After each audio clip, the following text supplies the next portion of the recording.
सिंध जे वॾे वज़ीर सैयद मुराद अली शाह कश्मीर कंदकोट के बंद जो दौरो कयो। सिंध जे वॾे वज़ीर Syed Murad Ali Shah Pakistan navy emergency response team सां मुलाक़ात कई। वॾे वज़ीर के बंद की पोज़ीशन बाबति ब्रीफिंग ॾिनी वई। ब्रीफिंग मूजिब के बंद की ताक़तवर दरियाई हमले ख़िलाफ़ जिदोजहद जी डिघी तारीख़ है। 1995 में दरिया के वकिरे के बंद ते मेल 11 खां 14 ताईं हमलो कयो। वॾे वज़ीर अमकानी ॿोर सबबि हिफ़ाज़ती उपाउ वधीक सख़्तु करण जी हिदायत कई। 1996 खां 2009 ताईं दरियाई दबाउ वधंदो रहियो। ॿोर जे ख़िलाफ़ जंग जारी रही। बंद के कढण खां बचाइण लाइ पत्थरनि जी पिचिंग कई वई।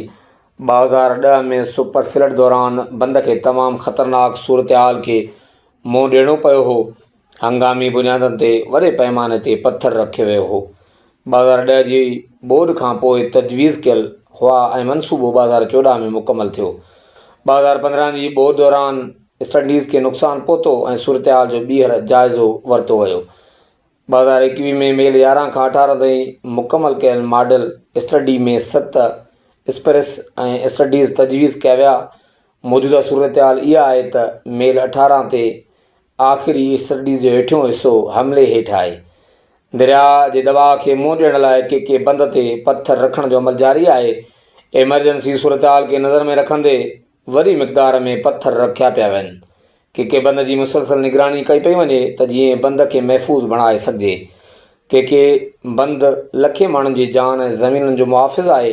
उनखे हर क़ीमत ते महफ़ूज़ बणायो वेंदो। बंद जे हर नाज़ुक हिस्से के फौरी तौर ते मज़बूत कयो वञे। वज़ीर अला सिंध जूं हिदायतूं। के बंद सां माण्हुनि जूं ज़िंदगियूं ऐं ज़मीनूं ॻंढियल आहिनि। मां वाज़े करे रहियो आहियां त बंद ते कम में का बि देर बर्दाश्त न कई वेंदी। पुरसकून रहणु घुरिजे। हुकूमत तव्हां सां गॾु आहे। पत्थरनि जी फ़राहमी ऐं मशीनरी जे इस्तेमाल में का बि रुकावट न हुजणु घुरिजे। असां सभु हिते माण्हुनि सां गॾु आहियूं। हीउ उन्हनि जो न पर असांजो गॾियल इम्तिहान आहे।